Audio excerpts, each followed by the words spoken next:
Students, आप सबका मेरे चैनल पर्पस ऑफ एजुकेशन में स्वागत है। तो यहाँ पर आपको गणित 2024 का पेपर दिख रहा होगा कक्षा 12 का, जिसका पूर्णांक आपका 100 मार्क्स का एग्जाम में आएगा कंप्लीट। आपको कोई भी प्रैक्टिकल मार्क्स नहीं मिलता है, 100 मार्क्स का पूरा का पेपर आता है। आपको 100 नंबर पूरा एग्जाम में करने होते हैं। और आपका कक्षा 12 का ये आपका मैथमेटिक्स का पेपर है। समय 3 घंटे 15 मिनट का आपको दिया जाएगा। नोट दिया आप सबको, प्रारंभ के 15 मिनट परीक्षार्थियों को प्रश्न पत्र पढ़ने के लिए निर्धारित है।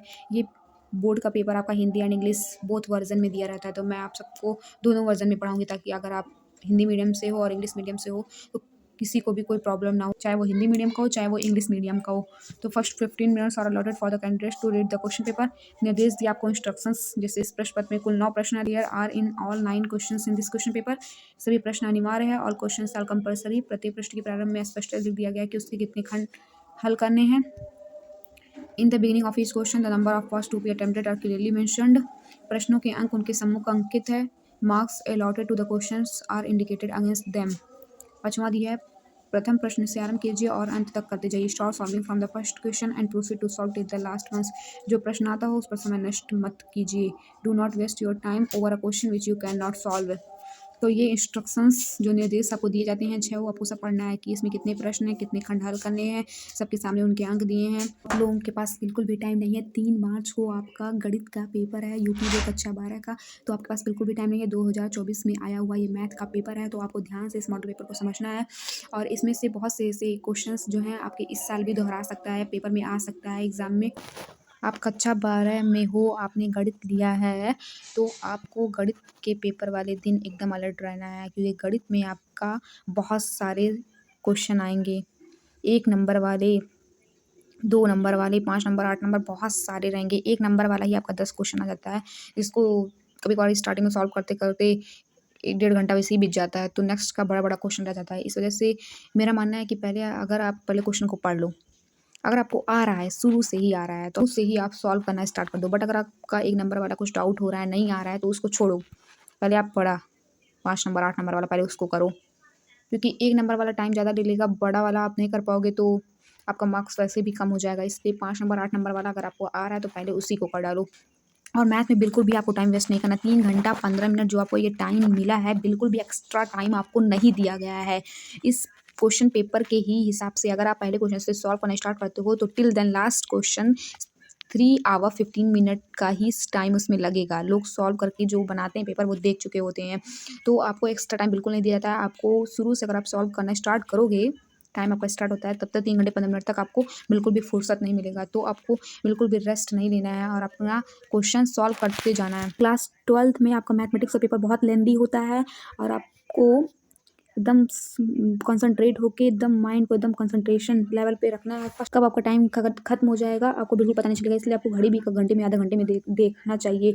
और आपको क्वेश्चन आपका छूटे ना, क्योंकि बहुत से बच्चों का क्वेश्चन पेपर में क्वेश्चंस छूट जाते हैं, खासकर मैथमेटिक्स में। तो खासकर क्योंकि क्वेश्चन इतने ज़्यादा होते हैं, फिर सॉल्व करते करते कभी कभार आंसर्स नहीं आते हैं, फिर उसी को सॉल्व करते हैं, तो सॉल्व करते करते कभी कभार क्वेश्चंस छूट जाते हैं। किसी का ऐसा नहीं होता है कि पहले करके, बहुत ही टैलेंटेड बच्चा हो तो उसका बहुत पहले करके फिट हो जाएगा, या टाइम पे, एग्जैक्ट टाइम पे क्वेश्चन को सॉल्व करके वो फिट हो जाएगा। बट मैक्सिमम बच्चों का यही होता है कि क्वेश्चंस छूट जाते हैं मैथमेटिक्स में, तो खास कर इस वजह से आपको एकदम मैथमेटिक्स में ज़्यादा राइटिंग वाइटिंग का कोई मसला नहीं होता है। बस आपका क्वेश्चंस आप जो सॉल्व कर रहे हो, सॉल्यूशन समझ में आना चाहिए। आपका जो स्टेप्स आप सॉल्व कर रहे हो, जितने भी स्टेप में क्वेश्चन को सॉल्व कर रहे हो, वो बस स्टेप्स एग्जामिनर को समझ में आना चाहिए।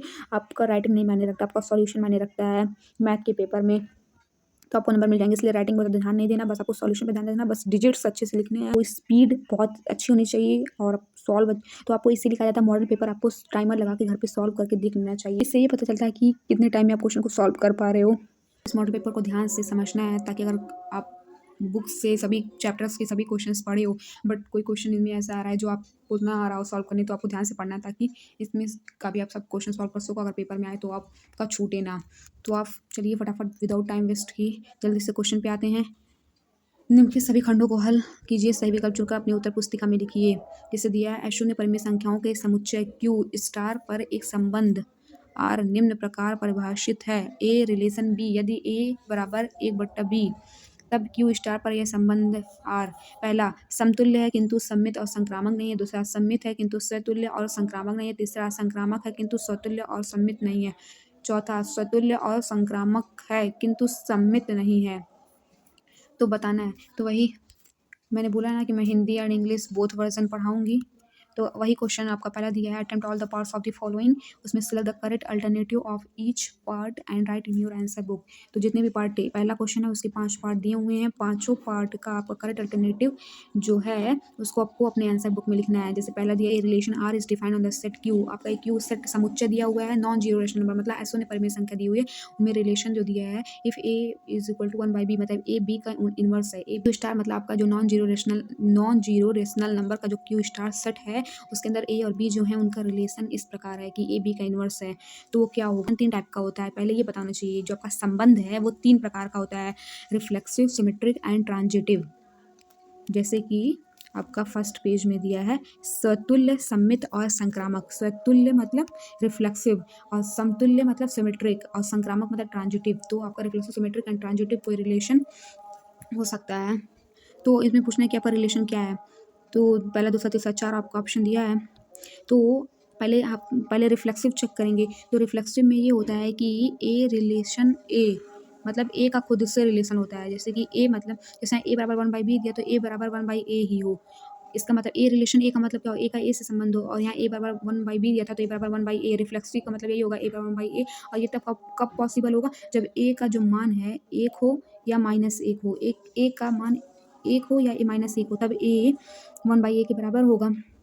और ये रिफ्लेक्सिव क्या होता है कि ए रिलेटेड टू इटसेल्फ। तो ये ऐसा कुछ है ही नहीं, ए बी का इन्वर्स है, तो ये आपका रिफ्लेक्सिव नहीं है। और इसी प्रकार आप फॉर सिमेट्री इसी प्रकार फॉर सिमेट्री चेक करें। सिमेट्री के लिए क्या होता है कि ए बी का उल्टा है, ए रिलेशन बी है तो इम्प्लाइज दैट, इसको कहते हैं इम्प्लाइज दैट कि बी रिलेशन है, मतलब ए का बी से रिलेशन इस प्रकार है कि बी का भी ए से रिलेशन है। तो ये आपका सिमेट्रिक रिलेशन होता है। तो ए बी का उल्टा है तो बी भी ऑफकोर्स ए का उल्टा होगा। तो ये आपका सिमेट्रिक रिलेशन है। लेकिन ट्रांजिटिव में क्या होता है कि ए बी से रिलेटेड है, ए रिलेशन बी है तो बी रिलेटेड सी है, तो ए भी सी से रिलेटेड होना चाहिए। तो ए बी तो आपका ए रिलेटेड बी है, ए रिलेटेड बी मतलब ए जो है बी का उल्टा है, और बी रिलेटेड टू सी मतलब बी जो है सी का उल्टा है। तो हमको ए रिलेटेड सी भी चाहिए, तो मतलब ए 1/c चाहिए। लेकिन अगर हम लोग ये जो बी बराबर 1/c दिया है, बराबर 1/b जो दिया उसमें अगर बी का वैल्यू रख दिया जाए, बी बराबर 1/c अगर इसमें रख दिया जाए तो ए बराबर, तो नेक्स्ट पेज पे आपका सॉल्व कर दिया जाए।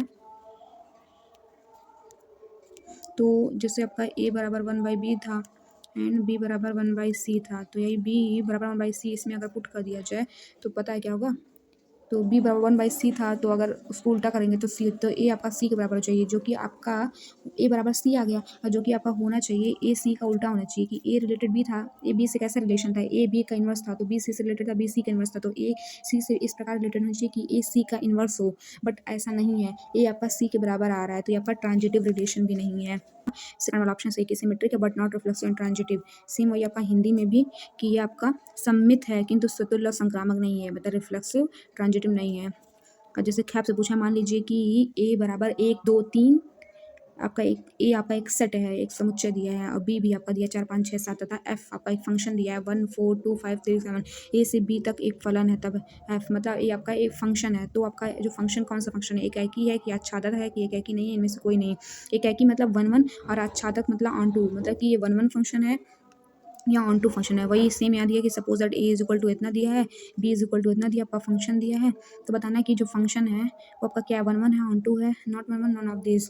तो आपको पहले ए और बी आपको बना लेना होगा। तो आपका ए फंक्शन दिया है वो 1 2 3, और जो बी आपका दिया है वो दिया है 4 5 6 7, और फंक्शन आपका दिया है 1 का 4 से रिलेशन, फिर दिया है 2 का 5 से रिलेशन, फिर दिया है 3 का 6 से रिलेशन।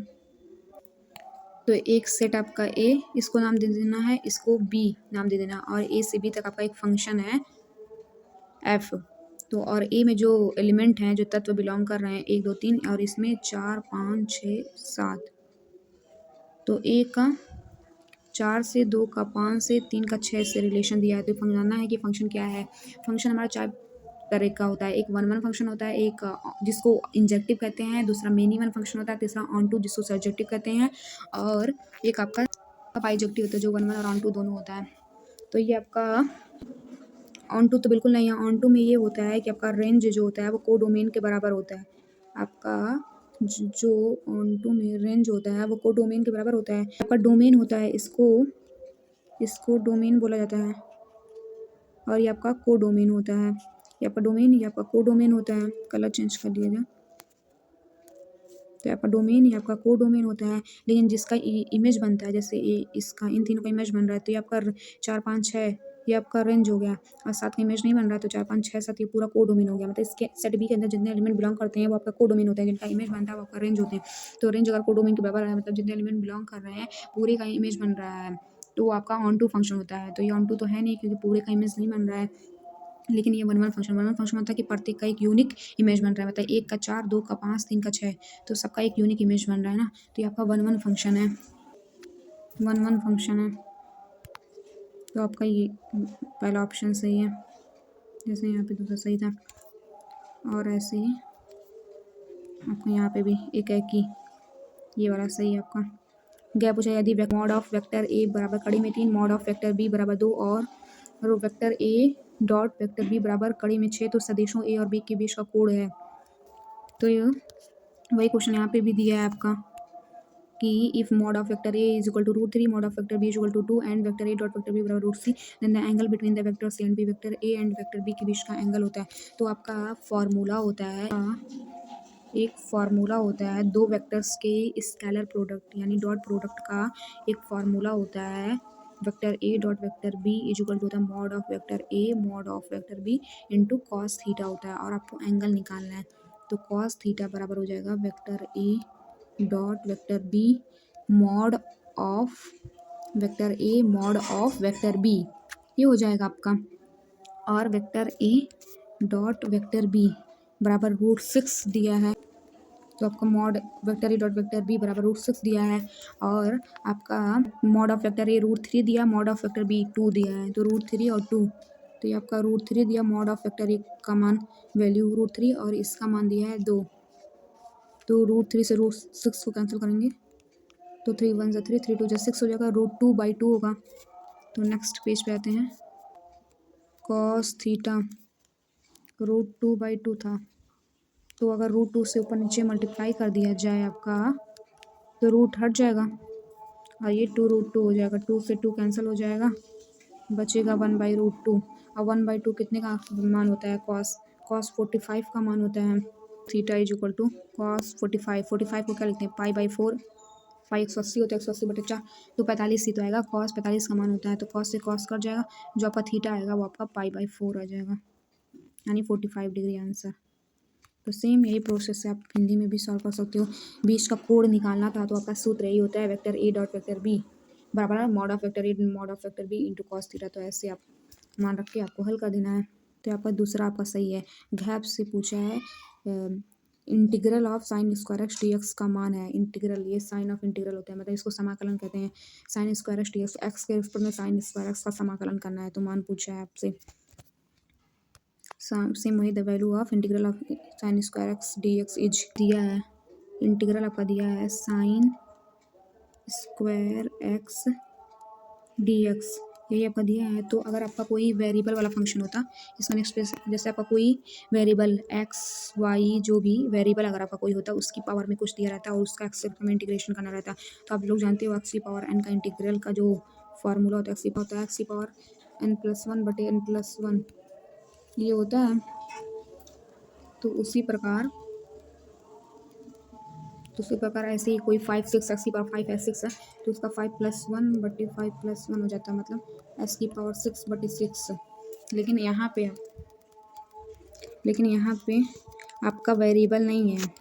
आपका यहाँ जो पेज नंबर 10 दिया है, यहाँ पे आपका वेरिएबल नहीं है, आपका ट्रिग्नोमेट्रिक फंक्शंस का पावर दिया। लेकिन अगर इसका डेरिवेटिव करना होता, साइन स्क्वायर एक्स का डेरिवेटिव करना रहता, तो पहले इसके पावर का trigonometric function sine cos tan cos cosec होता है, तो ये ट्रिग्नोमेट्रिक फंक्शन साइन दिया है तो इसके पावर का पहले डेरिवेटिव करते, फिर इस ट्रिग्नोमेट्रिक फंक्शंस का, फिर इसके एंगल का करते। लेकिन यहाँ इंटीग्रेशन करना है तो इंटीग्रेशन में अगर ट्रिग्नोमेट्रिक फंक्शंस का पावर दिया है, जैसे साइन की पावर 2 दिया है, तो इसको पहले फार्मूला यूज करते हैं, रिकॉल दी आइडेंटिटी।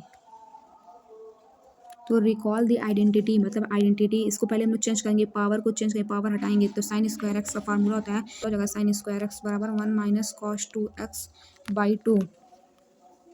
तो ये आपका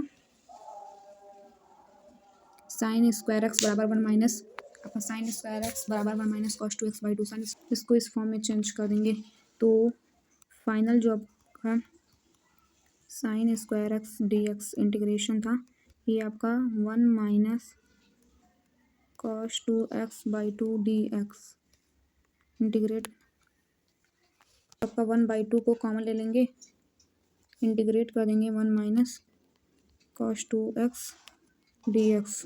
तो आपका 1 का एक्स रूप में इंटीग्रेशन करेंगे तो x हो जाएगा, माइनस कॉस 2x का इंटीग्रेशन साइन 2x होता है और 2x का इंटीग्रेशन 1/2 हो जाता है, तो x का 1/2 में मल्टीप्लाई करेंगे x/2 हो जाएगा, माइनस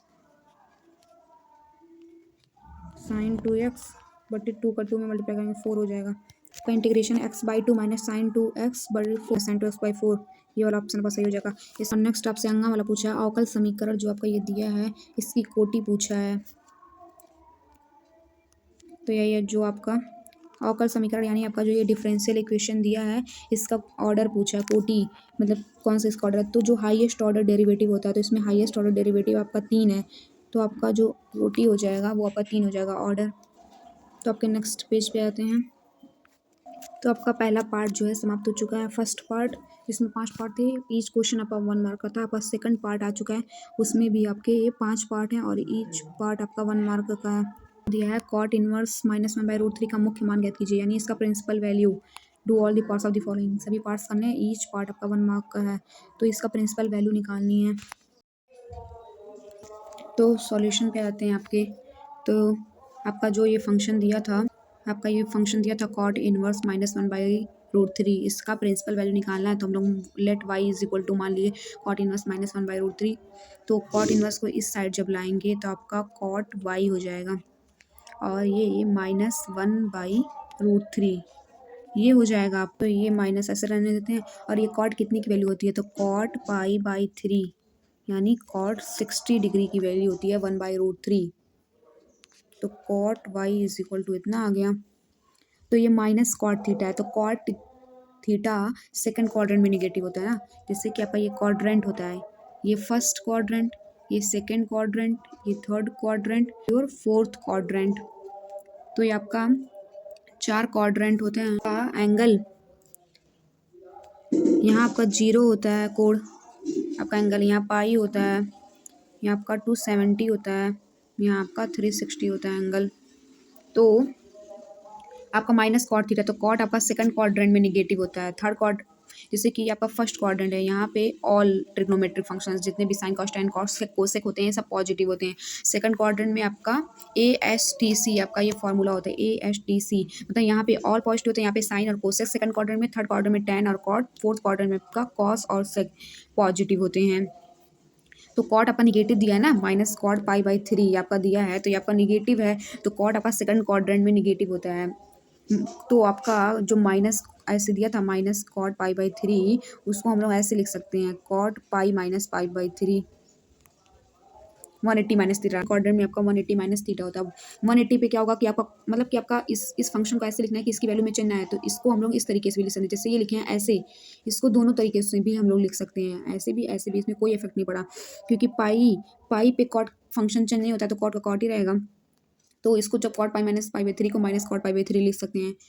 तो वही आपके क्वेश्चन पे आ जाते हैं, माइनस कॉट π/3 आपका लिखा है, माइनस कॉट π/3 को कॉट पाई माइनस π/3 लिख सकते हैं। 180 पे वैल्यू चेंज नहीं होगा तो कॉट का कॉट ही रहेगा, और ये जो π/3 इसका एंगल था माइनस कॉट π/3, इसको फिर से हम लोग इसी रूप में लिख सकते हैं, तो माइनस कॉट π/3 और ये कॉट पाई माइनस π/3 ये दोनों आपका बराबर है, तो हम लोग इसको इस रूप में भी लिख सकते हैं। तो इसको जो हम लोग सॉल्व करेंगे तो आपका हो जाएगा cot pi minus pi by three, pi में से 1 पाई जाएगा, आपका क्या हो जाएगा 2 पाई बाई थ्री। तो कॉट का एंगल यहाँ 2 पाई बाई थ्री होगा, मतलब 120 डिग्री। और ये आपका बिलोंग्स करता है 0 टू पाई के बीच में। मतलब आपका जो चार्ट होता है, इन्वर्स फंक्शन है, sine cos tan cos cosec, जितने भी आपके इन्वर्स फंक्शन होते हैं, इनका जो डोमेन और रेंज, इनका डोमेन है, ये इनका रेंज है। रेंज मतलब वही इनकी प्रिंसिपल वैल्यू। तो आप कॉट फंक्शन को सॉल्व कर रहे हो, तो कॉट जो इन्वर्स कॉट फंक्शन जो आपका होता है, उसका जो प्रिंसिपल वैल्यू होती है, आई मीन उसका जो रेंज होता है, वो 0 टू पाई होता है। तो ये आपका जो एंगल आया 2 पाई बाई थ्री, वो आपका 0 टू पाई के बीच में बिलोंग कर रहा है। 2 पाई बाई थ्री को जब सॉल्व करेंगे तो 120 आएगा। तो ये 0 to pi, open interval 0 to pi के बीच में बिलोंग कर रहा है, तो इसका प्रिंसिपल वैल्यू यही हो जाएगी। तो आपका कॉट से कॉट कैंसिल हो जाएगा, y is equal to 2 pi by three, 0 to pi, open interval 0 to pi के बीच में। तो यही इसका आंसर हो जाएगा बी। अब आते हैं आपके क्वेश्चन पे। ये आपका हो चुका बी वाला पार्ट जो पूछा है, इफ़ ई की power Y into X plus one is equal to one, show that D square Y upon D X square is equal to D Y by D X का whole square. Same यही ऊपर भी दिया है, E की power Y bracket में X plus one बराबर एक है, तो दर्शाइए कि, मतलब ये इसको आपको प्रूफ करना है कि ई की power Y X plus one बराबर एक है। तो प्रूफ करिए कि जो वाई फंक्शन आपका है उसका डबल डेरिवेटिव इसके सिंगल डेरिवेटिव का होल स्क्वायर है। आपका सॉल्यूशन ऐसे लिख देना है, फिर गिवन दैट आपको दिया है, हिंदी में लिख देना, इंग्लिश में गिवन दैट। और ये क्वेश्चन आपको यही दिया है, ई की power Y into X plus one बराबर वन। एक्स प्लस वन से ये डिवाइड कर देते हैं, divided by X plus one in both sides, divided by X plus one in both sides, दोनों साइड एक्स प्लस वन से हम लोग डिवाइड कर देंगे। तो ये left side X plus one जो आपका दिख रहा है, ये आपका कैंसिल हो जाएगा और इधर हो जाएगा 1 अपॉन एक्स प्लस वन। तो आपका कैंसिल हो गया। नेक्स्ट पेज पे आप क्या आते हैं, तो ये आपका ई की power Y is equal to 1 upon X plus one हो गया। और अब दोनों साइड लॉग फंक्शन ले लेते हैं, टेक लॉग। तो दोनों साइड्स आपके लॉग फंक्शन ले लेते हैं, लॉग ई की power Y is equal to log 1 upon X plus one, ये लेते हैं। तो आपका लॉग, ये आपका लॉग होता है और ये ई जो लिया है वो आपका एक्सपोनेंशियल होता है। तो लॉग और एक्सपोनेंशियल दोनों एक दूसरे के इन्वर्स होते हैं, उल्टा। तो लॉग से एक्सपोनेंशियल कैंसिल हो जाएगा। अब बचेगा Y, Y is equal to log 1 upon X plus one, रह गया ये आपका फंक्शन। तो नेक्स्ट पेज पे इसको सॉल्व करते हैं, वाई बराबर लॉग एम बाई एन, ये आपका आया है ना, लॉग एम बाई एन का। तो ये इसका फार्मूला होता है, लॉग एम बाई एन बराबर log M minus log N. तो इसी फार्मूले पे आपका ये जो क्वेश्चन है लॉग एम बाई एन की फॉर्म का है, इसको log M minus log N के फॉर्म में चेंज कर देंगे। तो हो जाएगा Y is equal to log one, ये आपका लॉग वन है, minus log X plus one. तो लॉग वन की वैल्यू 0 होती है, लॉग वन ये आपका वैल्यू होती है, log one log to log three log four जो कांस्टेंट वैल्यू होती हैं उनका वैल्यू याद करना पड़ता है। तो लॉग वन की वैल्यू 0 होती है, minus log X plus one, ऐसे लिख देना है, वाई इज इक्वल टू। तो वाई इज इक्वल टू आपका आ जाएगा minus log X plus one, ये आ जाएगा। तो इसको जो आपका वाई फंक्शन आया minus log X plus one, इसको एक्स के रिस्पेक्ट में डिफ्रेंशिएट कर देंगे। तो differentiation both sides with respect to X, तो एक्स के रिस्पेक्ट में दोनों साइड डिफ्रेंशिएट कर देंगे। तो आपका जो वाई फंक्शन था D by D x, X के रिस्पेक्ट में इसको डिफ्रेंशिएट करेंगे। फिर आपका minus log X plus one था, उसको भी आपका डिफ्रेंशिएट करेंगे एक्स के रिस्पेक्ट में दोनों side, minus log X plus one. तो आपका माइनस लॉग एक्स था, तो माइनस कैसे रहने थे, लॉग एक्स का डेरिवेटिव 1 बाई एक्स होता है। तो लॉग एक्स की जगह पे क्या है, एक्स प्लस वन है, तो उसका derivative 1 by X plus one हो जाएगा। अब इसका फिर अगेन डेरिवेटिव, अगेन इसको एक्स के रिस्पेक्ट में डिफ्रेंशिएट करेंगे, तो आपका ऐसे हो जाएगा, आपका minus 1 upon X plus one आया है ना, minus 1 upon X plus one यही आया है। इसको अगेन डिफ्रेंशिएट करोगे तो ये u बाई वी के रूप आ गया ना। तो आपका फार्मूला होता है दूसरे फंक्शन का डेरिवेटिव, फिर पहला function as it is minus दूसरा फंक्शन एज इट इज़ पहले फंक्शन का डेरिवेटिव, फिर दूसरे फंक्शन का स्क्वायर। तो वही फार्मूला यहाँ पे आपका यूज होगा, u बाई वी के फॉर्म का है। तो दूसरे फंक्शन का डेरिवेटिव करोगे यहाँ पे आपका दूसरा फंक्शन x+1 है, पहला फंक्शन -1 है, तो दूसरे फंक्शन का डेरिवेटिव करोगे x+1 का, तो x के रिस्पेक्ट में x का डेरिवेटिव 1 हो जाएगा और 1 कांस्टेंट वैल्यू का डेरिवेटिव 0 हो जाता है। x+1 है, 1 का डेरिवेटिव 0 हो जाएगा और ये x का डेरिवेटिव 1 हो जाएगा। उसके बाद ये आपका -1 दूसरा फंक्शन एज इट इज़, फिर माइनस, फिर आपका दूसरा फंक्शन एज इट इज़ हो जाएगा x+1, फिर पहले फंक्शन का डेरिवेटिव, पहला फंक्शन आपका कांस्टेंट है -1 तो उसका 0 हो जाएगा, फिर दूसरे फंक्शन का स्क्वायर होल स्क्वायर, तो ऐसे हो जाएगा का ये 1 का -1 में मल्टीप्लाई होगा -1 और इस 1 का 0 से जब मल्टीप्लाई करेंगे तो 0 हो जाएगा और ये -1, तो यहाँ आपका बचेगा -1 अपॉन दूसरे फंक्शन का स्क्वायर जो था आपका x+1 का स्क्वायर, यही आपका बचेगा d² upon dx² is equal to क्या, तो आपका फर्स्ट डेरिवेटिव का होल स्क्वायर के बराबर आना चाहिए। तो आपका फर्स्ट डेरिवेटिव क्या था, आपका जो फर्स्ट डेरिवेटिव आया है -1 अपॉन x+1 आया है और आपका जो सेकंड डेरिवेटिव -1 अपॉन x+1 का होल स्क्वायर आया है। -1 अपॉन x+1 आपका dy/dx के बराबर है, यहाँ dy/dx दिया और इसका होल स्क्वायर था तो होल स्क्वायर कर दिए, तो वही आपका आ गया कि d²y/dx² x के स्क्वायर y का जो डबल डेरिवेटिव है dy/dx के होल स्क्वायर के बराबर आ गया। यही आपको प्रूफ करना था। क्या करना है, आपका सॉल्यूशन कहाँ से स्टार्ट हुआ है, आपका सॉल्यूशन यहीं से स्टार्ट हुआ है कि आपका दिया था ऐसे, फिर इसको दोनों साइड x+1 से डिवाइड किए, फिर आपका फंक्शन जाके ऐसे आया, फिर इसको लॉग ले लिए तो इस टाइप का हो गया। फिर उसके बाद आपका ये फार्मूला होता है log m/n का, फिर इसको डिफ्रेंशिएट कर दिए x के रिस्पेक्ट में, फिर इतना आया, फिर आपका अगेन डिफ्रेंशिएट कर दिए, इतना आ गया, फिर u/v के डिफ्रेंशिएशन का फार्मूला बताए थे, तो यहाँ आंसर आपका आ गया। तो आपका u/v के डिफ्रेंशिएशन का फार्मूला आना चाहिए, लॉगरिथम फंक्शन आना चाहिए, log m/n का फार्मूला यहाँ यूज हुआ है। दो फंक्शन के डॉट प्रोडक्ट का डिफरेंशिएशन और उनके डिवाइड का u/v का डिफरेंशिएशन फंक्शन है चाहिए, तो आपको फार्मूले पता रहेंगे तो आप सॉल्व कर लोगे, वरना छोटे से छोटे एक नंबर का सवाल भी आप सॉल्व नहीं कर पाओगे। और इंटरमीडिएट है तो इसमें एक नंबर का सवाल इतना आसान नहीं आएगा, इंटरमीडिएट का मैथमेटिक्स है तो एक नंबर वाला भी आपको काफ़ी माइंड लगाना पड़ेगा। फार्मूला मेन बात आपको याद होनी चाहिए, फार्मूला नहीं याद रहेगा तो आप नहीं लगा पाओगे। सेकंड वाला तो सॉल्व हुआ, सी वाला जो आपसे पूछा है solve dy/dx is equal to 1 + y² अपॉन 1 + x², यही हल करना है आपको। सॉल्यूशन ऐसे लिख देना है, गिवन दैट जो आपका दिया है dy/dx is equal to 1 + y² अपॉन 1 + x², उसको सॉल्व करना है। तो dy और 1 + y² को एक साथ, dx और 1 + x² को एक साथ लिख देंगे, तो 1 + y² यहाँ इंटू के फॉर्म में आएगा, इधर आएगा डिवाइड के फॉर्म में। कैसे पता इंटू के फॉर्म में, इसको अगर 1 से मल्टीप्लाई किया जाए तो 1 + y² ही तो आएगा, तो मतलब इंटू के फॉर्म में, इधर आएगा पर डिवाइड के फॉर्म में हो जाएगा, तो dy अपॉन 1 + y² हो जाएगा इज इक्वल टू, और dx इधर जाएगा क्रॉस मल्टीप्लाई तो ऊपर हो जाएगा upon 1 + x² as it is रहेगा। तो दोनों साइड इंटीग्रेट कर लिया जाए, दोनों side integrate both sides, page पे आ जाते हैं, तो इंटीग्रेट कर लिए, ये आपका समाकलन है, समाकलन दोनों साइड समाकलन कर लिए, ये आपका साइन ऑफ समाकलन है ना, साइन ऑफ इंटीग्रेशन। तो आपका जो एक फार्मूला होता है आपने पढ़ा होगा, फार्मूला होता है कि tan इनवर्स x का डेरिवेटिव 1 अपॉन 1 + x² के बराबर होता है, जो d/dx मतलब x के रिस्पेक्ट में tan इनवर्स x का जो डेरिवेटिव होता है 1 अपॉन 1 + x², और डेरिवेटिव और इंटीग्रेशन मतलब अवकलन और समाकलन जो है आपका एक दूसरे का उल्टा होता है, तो tan इनवर्स x का डेरिवेटिव 1 अपॉन 1 + x² होता है, तो अगर हम लोग इसी का इंटीग्रेशन निकाल लें 1 अपॉन 1 + x², तो ये tan इनवर्स x होता है।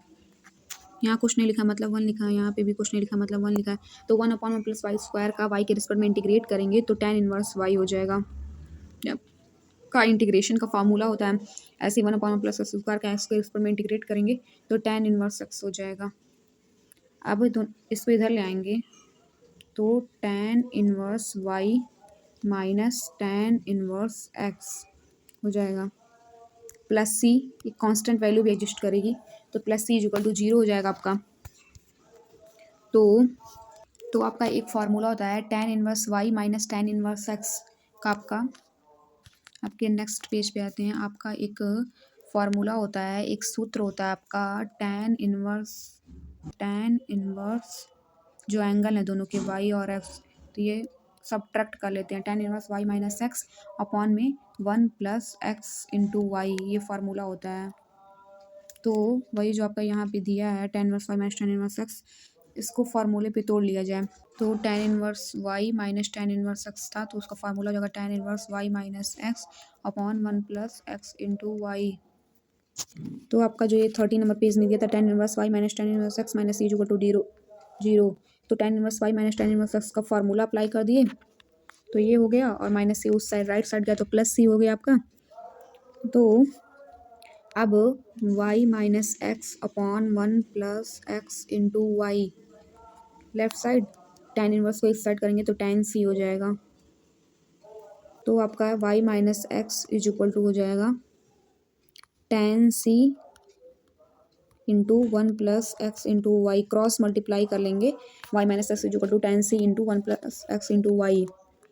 तो सपोज दैट जो आपका tan सी है, tan सी आपका एक कांस्टेंट है, कांस्टेंट वैल्यू tan सी का कोई हुआ है, कांस्टेंट मान आएगा आपका एक निश्चित, तो उसको k मान लिया कि tan सी आपका k के इक्वल है, जब का यहाँ पे दिया है तो आपका हो जाएगा y minus X is equal to tan C था तो k हो जाएगा, और यहाँ पे into 1 plus X into Y, 1 plus X into Y ये दिया था। देखिए tan सी इक्वल टू के है तो y minus X equal to K 1 plus K into 1 plus X into Y, ये आपका आंसर आ गया वेयर के इक्वल टू tan सी। तो ऐसे ही आपका एक नंबर का क्वेश्चन सॉल्व कर देना है। और जो नेक्स्ट क्वेश्चन आपका दिया है डी वाला, इंटीग्रेट साइन, जिसका एंगल दिया tan inverse X, sine tan inverse x upon 1 plus x square with respect to X, X के रिस्पेक्ट में आपको इंटीग्रेट करना है। तो पहले क्वेश्चन को लिख लिया जाए, सॉल्यूशन लिख देना है। Given that y is equal to sine tan inverse x upon 1 plus x square, ये साइन का एंगल दिया tan inverse x upon 1 plus x square, ऐसे आपको कोई फंक्शन दिया है तो हम लोग y बराबर मान लिए, तो मान लिए इसको इंटीग्रेट करना है, ये जो फंक्शन दिया है इसको इंटीग्रेट करना है, तो इसको सब्स्टिट्यूशन मेथड से इस इंटीग्रल को सॉल्व करेंगे हम लोग।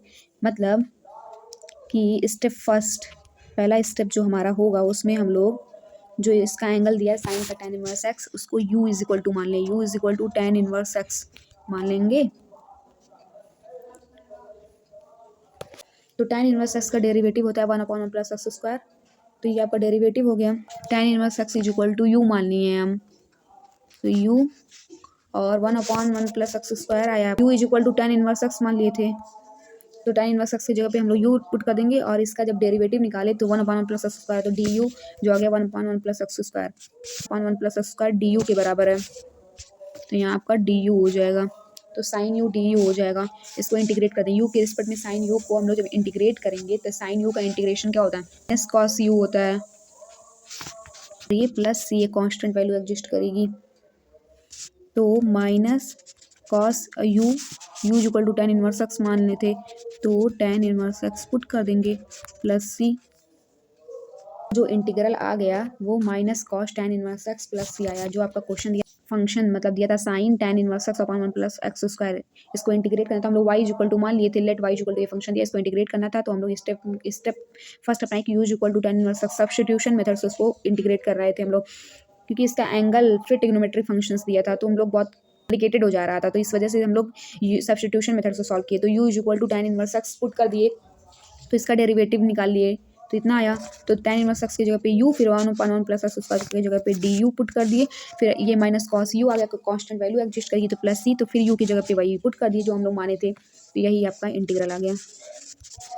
पंगा दिया है, दी गई घटनाएं ए और बी ऐसी हैं कि पी ऑफ ए बराबर 1/4, पी ऑफ बी बराबर 1/2 और पी ऑफ ए ये इंटरसेक्शन है मतलब कॉमन, बी बराबर 1/8 दिया, तब पी ऑफ ए नहीं और बी नहीं को याद कीजिए। यहीं पे दिया था गिवन इवेंट्स, आपके दो इवेंट ए और बी सच दैट इस टाइप दिए हैं कि P of A is equal to 1/4 दिया, P of B is equal to 1/2 दिया, and P of A intersection B, मतलब ए और बी दोनों इवेंट में जो कॉमन है इंटरसेक्शन कॉमन 1/8 दिया, then find P of A not and B not find करना है आपको।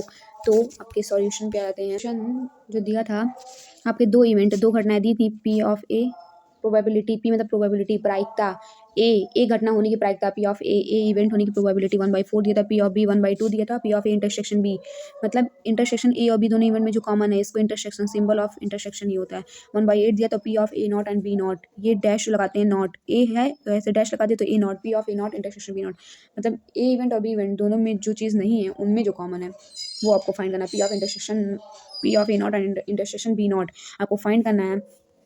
तो आपका जो P of A not intersection B not, ये बराबर होता है पी ऑफ ए यूनियन, इसको जो ऐसे यू लिखा रहता है उसको यूनियन कहते हैं, और ऐसे जो उल्टा यू लिखा रहता है उसको इंटरसेक्शन कहते हैं कॉमन। तो आपको सिंबल जानना जरूरी है, इसको इंटरसेक्शन कहते हैं इसको, और इसको यूनियन बोलते हैं। तो P of A union B, दोनों इवेंट का यूनियन का not, P of A union B not आपका P of A not and B not के बराबर होता है। तो पहले अगर हम लोग P of A union B not निकाल दिए तो आपका ये पता चल जाएगा। तो पहले P of A union B निकालें, क्योंकि घटना होने और घटना न होने दोनों की प्रायिकता का योग एक होता है।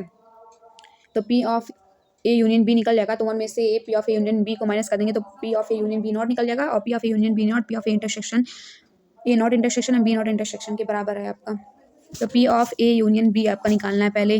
तो आपका जो फॉर्मूला होता है P of A union B is equal to होता है पी ऑफ, फॉर्मूला था P of A union B is equal to P of A plus P of B minus P of A intersection B होता है। तो P of ए जो दिया था आपका वो यहाँ पे है, पी ऑफ ए आपका जो दिया है 1/4, पी ऑफ बी 1/2 दिया है। तो P of A 1/4, P of B 1/2 दिया है, और माइनस आपका जो P of A intersection B है वो 1/8 दिया है। तो आपका 1/8 हो जाएगा। तो अगर 4 to 8 का एलसीएम लोगे आप, तो 2 4 8 का अगर आप एलसीएम लोगे तो सबसे डिजिट इसमें सबसे बड़ी डिजिट 8 है, तो आपका एलसीएम 8 आ जाएगा। 4 से 8 को डिवाइड करेंगे तो 2 आएगा, 2 का 1 में मल्टीप्लाई करोगे तो 2 आएगा, प्लस 2 से 8 को डिवाइड करोगे तो 4 आएगा, 4 का 1 में मल्टीप्लाई करोगे 4 आएगा, माइनस 8 से 8 को डिवाइड करोगे 1, 1 का 1 में मल्टीप्लाई करोगे 1 आएगा। तो 4 2 6 6 माइनस 1 5, 5/8